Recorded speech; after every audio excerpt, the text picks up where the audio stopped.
नमस्कार, news and competition cracker channel में आपका स्वागत है। देखते हैं आज की महत्वपूर्ण करंट अफेयर को। 2 फरवरी 2024 की आज का पहला महत्वपूर्ण करंट अफेयर है। हाल ही में ब्रिक्स समूह में कौन कौन से देशों को शामिल किया गया है? ए सऊदी अरब और मिस्र, बी संयुक्त अरब अमीरात को, या सी ईरान और इथियोपिया को, या डी उपयुक्त सभी को। आंसर है इसका डी उपयुक्त सभी को। 1 जनवरी को यह महत्वपूर्ण घटना हुई थी। सऊदी अरब, मिस्र, संयुक्त अरब अमीरात, ईरान और इथियोपिया को आधिकारिक तौर पर ब्रिक्स समूह में शामिल किया गया है, जिसकी सदस्यता 10 तक बढ़ गई है। ब्रिक्स संगठन यह दुनिया की 5 अग्रणी उभरती हुई अर्थव्यवस्थाओं ब्राजील, रूस, भारत, चीन और दक्षिण अफ्रीका के एक समूह का संक्षिप्त रूप है। 2006 में BRICS BRIC, B for Brazil, are Russia, I India और सी चाइना के विदेश मंत्रियों की एक पहली बैठक के दौरान इस समूह को औपचारिक रूप दिया गया था। दिसंबर 2010 में इसमें साउथ अफ्रीका भी शामिल हुआ और 2023 के जोहान्सबर्ग शिखर सम्मेलन में इसमें अर्जेंटीना, मिस्र, इथियोपिया, ईरान, सऊदी अरब और UAE और पड़ोसी देश पाकिस्तान को मिलाकर लगभग 40 देशों ने इसमें शामिल होने की अपनी इच्छा जाहिर की थी। लेकिन 1 जनवरी 2024 से पूर्व ही सदस्य बनने के लिए सिर्फ 5 ही देशों ने अपनी डॉक्यूमेंट दिए थे, जिसमें अर्जेंटीना में सत्ता परिवर्तन के कारण वहाँ के राष्ट्रपति जेवियर माइली ने इसमें सदस्यता लेने से इनकार कर दिया था। और अगस्त 2023 के जोहान्सबर्ग दक्षिण अफ्रीका में जिसका जो 15वां शिखर सम्मेलन हुआ था, उसके दौरान ही ये विस्तार, सदस्यों के विस्तार की बात सामने आई थी। और इसका उद्देश्य वैश्विक मंच पर समूह के प्रभाव को बढ़ाना है। प्रारंभ में आमंत्रित अर्जेंटीना ने दिसंबर में बाहर होने का विकल्प चुन लिया था। नव विस्तारित ब्रिक्स में अब 3.5 बिलियन की संयुक्त आबादी और 28.5 ट्रिलियन डॉलर से अधिक की अर्थव्यवस्था का दावा ये समूह करता है, जो वैश्विक अर्थव्यवस्था का लगभग 28% है। हालांकि यह एक वृद्धि संभावित भू राजनीतिक बदलाव का संकेत देती है। विश्लेषक निर्णय लेने और समग्र समूह गतिशीलता पर इसके प्रभाव अनिश्चितता व्यक्त करते हैं।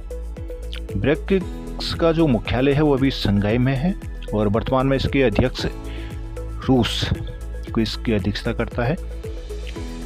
न्यू इंडियन बैंक जो ब्रिक्स का अपना बैंक है, इसकी स्थापना 2014 में की गई थी। अगला क्वेश्चन देखते हैं। हाल ही में चंपई सोरेन कहाँ के मुख्यमंत्री बने हैं? ए छत्तीसगढ़, बी झारखंड, सी उत्तराखंड, डी इनमें से कोई नहीं। आंसर है इसका बी झारखंड। झारखंड के नए मुख्यमंत्री चंपई सोरेन को बनाया गया है, जबकि वहाँ के मुख्यमंत्री शिबू सोरेन ने इस्तीफा दे दिया है। कुछ ईडी की अनियमितताओं के कारण उन्होंने अपने मुख्यमंत्री पद से इस्तीफा देकर चंपई सोरेन को वहाँ का मुख्यमंत्री बनाया गया है। अगला क्वेश्चन देखते हैं। हाल ही में भारत में सबसे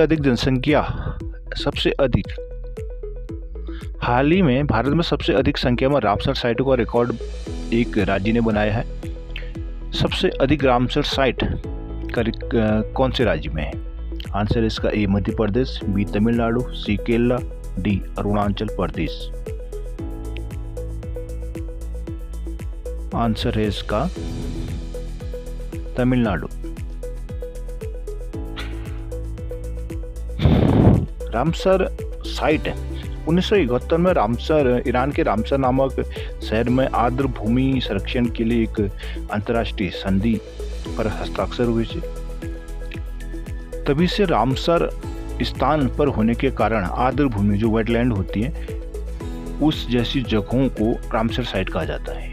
वर्तमान 1 जनवरी 2024 तक भारत की 80 रामसर साइटें हैं, जिसमें सुंदरबन सबसे बड़ा और हिमाचल का रेणुका वेटलैंड सबसे छोटा है, और तमिलनाडु में सबसे ज़्यादा 19 साइटें हैं। और अगर पूरी दुनिया की बात की जाए तो इसमें दुनिया में लगभग 2500 की लगभग रामसर साइटें हैं। और सबसे प्रथम जो रामसर साइट बना था ये ऑस्ट्रेलिया का कोबोर्ग प्रायद्वीप बना था। और सबसे ज़्यादा साइटों की बात की जाए तो विश्व में यूनाइटेड किंगडम में 175 साइटें रामसर साइटें हैं। अगला क्वेश्चन देखते हैं। हाल ही में मिसिंग स्वायत्त परिषद संशोधन विधेयक 2024 को मंजूरी दी गई।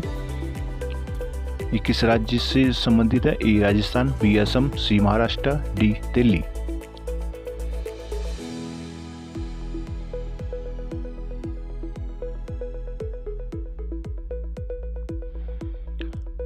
आंसर है इसका बी असम। मुख्यमंत्री हेमंत बिस्वा शर्मा के नेतृत्व में असम मुख्य निर्णयों के साथ आगे बढ़ रहा है। असम पर्यटन विकास और पंजीकरण विधेयक 2024 के साथ ही उनको एक मिसिंग स्वायत्त परिषद संशोधन विधेयक 2024 भी अभी उन्होंने पास किया है। असम पर्यटन विकास और पंजीकरण विधेयक 2024 आगामी विधानसभा सदन पेश करने के लिए तैयार है, जिसका उद्देश्य पर्यटन को विनियमित करना और बढ़ावा देना है। इसके अलावा मिसिंग ऑटोनोमस काउंसिल संशोधन विधेयक 2024 परिषद प्रतिनिधित्व का विस्तार करता है, जो हेमंत बिस्वा शर्मा के समावेशी शासन दृष्टिकोण को रेखांकित करता है। इस संशोधन के तहत निर्वाचित सदस्यों की संख्या 36 से बढ़कर 40 हो जाएगी, जबकि नामांकित सदस्यों की संख्या वो 4 से बढ़कर 5 हो जाएगी। असम के राज्यपाल हैं अभी गुलाब चंद कटारिया। असम के बारे में कुछ एक्स्ट्रा फैक्ट देख लेते हैं। असम के मुख्यमंत्री जैसा हेमंत बिस्वा शर्मा है, ये आपको पता है, और राज्यपाल भी गुलाब चंद कटारिया हैं।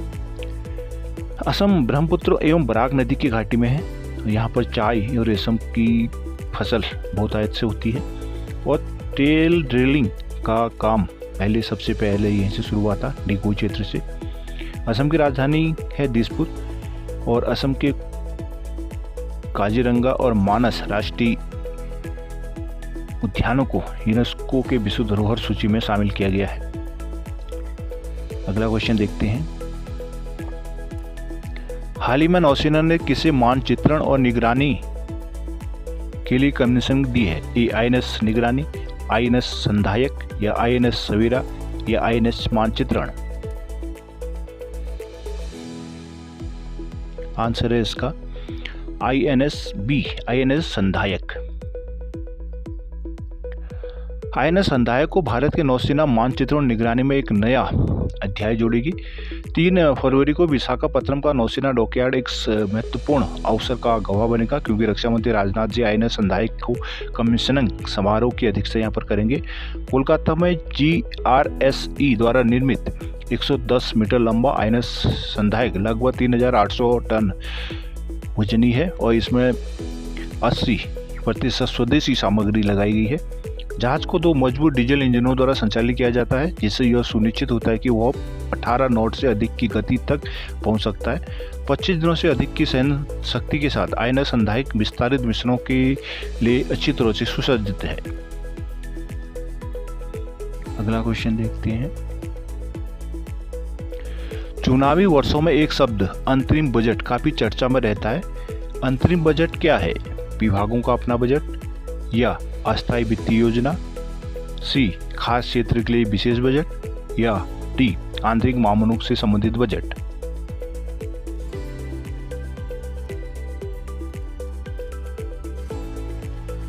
आंसर है इसका बी अस्थायी वित्तीय योजना। चुनावी साल जैसे कि 2024 लोकसभा चुनाव होने हैं, देश की वित्तीय योजनाओं से जुड़ी हुई चर्चाएं केंद्र में आ जाती हैं। इस चर्चा के केंद्र में अंतरिम बजट और पूर्ण बजट के बीच अंतर भी महत्वपूर्ण हो जाता है।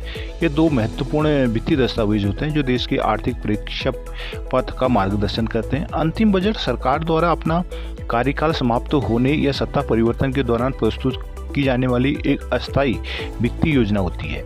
यह एक स्टॉप गैप अवस्था है जिसे नई प्रशासन के कार्यभार संभालने तक सरकार के सुचारू कामकाज को सुनिश्चित करने के लिए डिजाइन किया जाता है। इसके फिर भी जो पूर्ण बजट होता है वो वित्तीय वर्ष के लिए सत्तारूढ़ सरकार के व्यापक वित्तीय रोडमैप का प्रतिनिधित्व करते हैं। इसमें राजस्व सृजन, व्यय आवंटन और नीतिगत पहल सहित राजकोषीय नीति के सभी पहलू शामिल होते हैं। आंतरिक बजट कुछ समय के लिए, अर्थात जब तक नई मंत्रिमंडल अपना कार्यभार ग्रहण न कर ले तब तक के लिए वित्तीय व्यवस्था होती है। उसके बाद वह अपनी सरकार परिवर्तन भी हो सकती है और वो अपना बजट बनाने के लिए नए ढंग से नई नीतियाँ लाती है। इसलिए इस बीच के जो वित्तीय गैप को पूरा करने के लिए अंतरिम बजट का प्रावधान हमारे संविधान में भी किया गया है। इसको वोट ऑन अकाउंट कहा जाता है।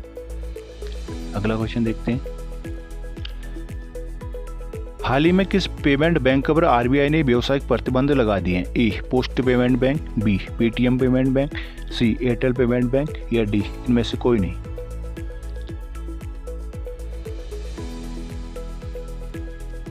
आंसर है इसका बी पेटीएम पेमेंट बैंक। भारतीय रिजर्व बैंक ने 29 फरवरी से प्रभावी पेटीएम पेमेंट बैंक पर व्यावसायिक प्रतिबंध लगा दिए हैं। आरबीआई के निर्देश के अनुसार पेटीएम पेमेंट बैंक को 29 फरवरी के बाद वॉलेट और फास्टैग जैसे प्रीपेड उपकरणों से ग्राहक खातों में नई जमा, क्रेडिट, लेन देन या टॉप अप स्वीकार करने से रोकता है, जबकि पेटीएम के सामान्य संचालन जारी रहने की उम्मीद है। पेटीएम बैंक से जुड़ी सेवाएं केवल 29 फरवरी तक ही उपलब्ध रहेंगी। शेष राशि समाप्त होने तक या फिर शेष राशि आपके पेमेंट बैंक में है वो जब तक ख़त्म नहीं हो जाती तब तक आप उसका इस्तेमाल कर सकते हैं, लेकिन उसमें नया जमा नहीं किया जा सकता। पेटीएम को मूल कंपनी 197 कम्युनिकेशन लिमिटेड और पेटीएम पेमेंट बैंक लिमिटेड के नोडल खातों को नियामक उपायों के तहत केंद्रीय बैंक द्वारा समाप्त कर दिया गया है। पेटीएम पेमेंट बैंक 2017 में इसका उद्घाटन किया गया था और इसके अध्यक्ष अमी बिमल शेखर शर्मा हैं। अगला क्वेश्चन देखते हैं। भारत का पहला बीच साइड स्टार्टअप फेस्टिवल कहाँ आयोजित होगा? ए गोवा में, बी मुंबई, सी मैंगलोर या डी सिंगापुर।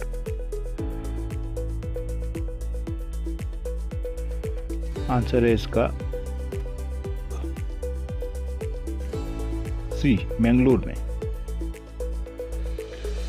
भारत का पहला Mangalore beach side startup festival 16 से लेकर 18 फरवरी तक आयोजित होने वाला है, जो इस क्षेत्र की उद्यमशीलता परिदृश्य में एक महत्वपूर्ण मील का पत्थर साबित होगा।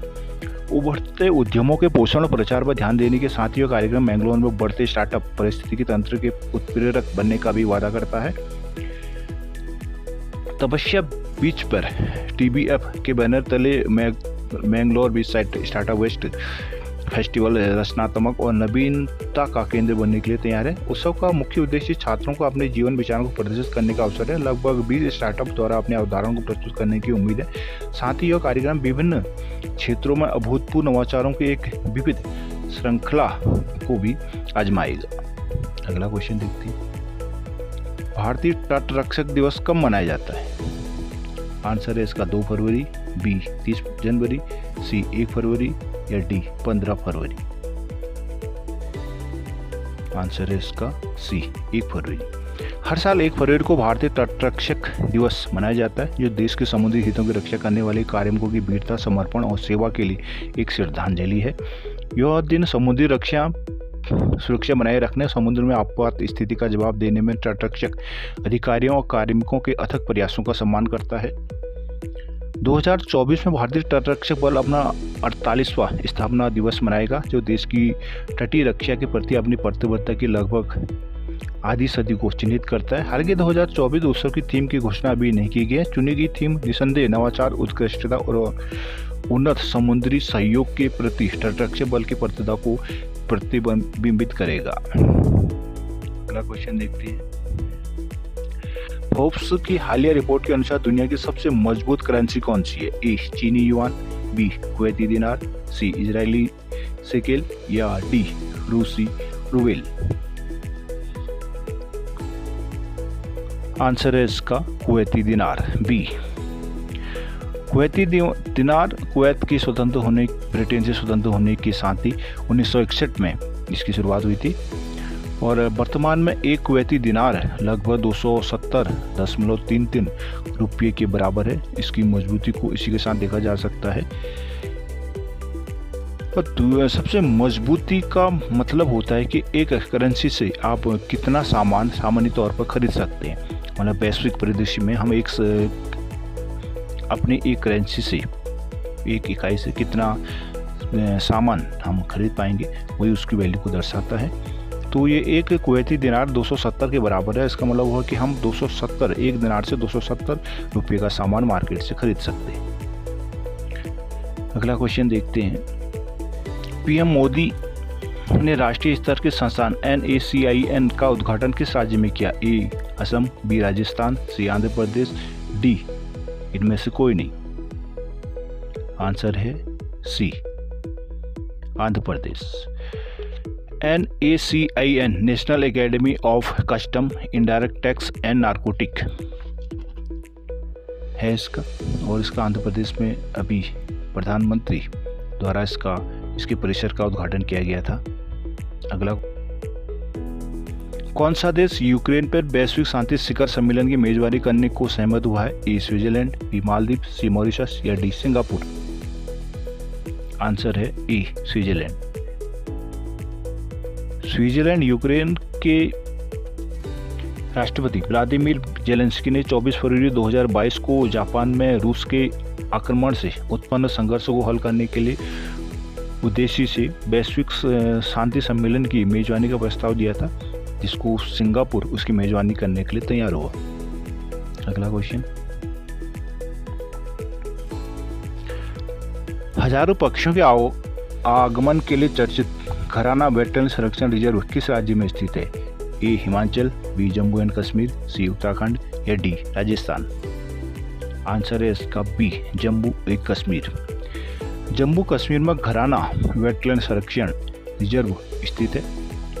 वहाँ से बाहरी जो माइग्रेटिव बर्ड होते हैं वो इस घराने पक्ष में काफ़ी इस वेटलैंड संरक्षण रिजर्व में काफ़ी आते हैं, और इसको देखने के लिए दूर दूर से विदेशी पर्यटक भी देखने के लिए आते हैं। अगला क्वेश्चन देखते हैं। हाल ही में समाचारों में देखा गया INS सुमित्रा किस प्रकार का जहाज है? ए गश्ती, बी फ्रिगेट, सी विध्वंसक या डी विमान। आंसर है इसका ए गश्ती जहाज। INS सुमित्रा 6 दिसंबर 2010 को इसको लॉन्च किया गया था। यह एक गश्ती जहाज है। अभी हाल में समुद्री डकैती अभियान को सफलतापूर्वक इसने अंजाम दिया है। इंडियन नेवी ने सोमाली डाकुओं से द्वारा अपहरण किए गए 19 पाकिस्तानी नागरिकों को इससे बचाया था। इससे 7 ईरानी जहाज FP ईमान को भी इंडियन नेवी ने इस गश्ती जहाज की सहायता से मुक्त किया था। अगला क्वेश्चन देखते हैं। दारोजी स्लॉथ भालू अभ्यारण्य किस राज्य में स्थित है? ए मध्य प्रदेश, बी कर्नाटक, सी तमिलनाडु या डी केरल। आंसर है इसका बी कर्नाटका। दारोजी स्लॉथ भालू अभ्यारण्य कर्नाटक में स्थित है। इसकी स्थापना 1994 की गई थी। स्लॉथ जो भालू है ये थूथन वाला भालू होता है। ये भारतीय उपमहाद्वीप का मूल निवासी है। ये भारत, नेपाल, भूटान, श्रीलंका में पाया जाता है। IUCN की सूची में इसको असुरक्षित कैटेगरी में रखा गया है। अगला क्वेश्चन देखते हैं। हाल ही में इसरो द्वारा लॉन्च किया गया इनसैट 3DS किस प्रकार का उपग्रह? ए भूस्थैतिक, बी मौसम विज्ञान उपग्रह, सी दूर संचार उपग्रह या डी पृथ्वी अवलोकन उपग्रह। आंसर है इसका मौसम विज्ञान उपग्रह। इनसैट 3DS मौसम संबंधी डाटा रिले उपग्रह है और GSP F-14 के द्वारा सतीश धवन अंतरिक्ष केंद्र से इसको प्रक्षेपित किया जाएगा। यह इसरो द्वारा भारतीय अंतरिक्ष अनुसंधान संगठन द्वारा विकसित किया गया है। परीक्षण के साथ ही भारत अपनी जो मौसम निगरानी क्षमताओं को बढ़ाने के लिए इस उपग्रह के साथ सक्षम हो जाएगा। जहाँ तक इसरो की बात है तो इसरो का गठन 15 अगस्त 1969 को किया गया था। ये बेंगलोर में स्थित है, कर्नाटक में। इनके चेयरमैन अभी S सोमनाथ हैं। तो दोस्तों ये थे आज की महत्वपूर्ण करंट अफेयर। आशा करता हूँ ये आपके लिए लाभदायक साबित होंगे, इसलिए चैनल को सब्सक्राइब जरूर कर लीजिएगा और जितना अधिक से अधिक लाइक और शेयर हो सके करने का कष्ट करें। धन्यवाद एंड थैंक्स फॉर वॉचिंग।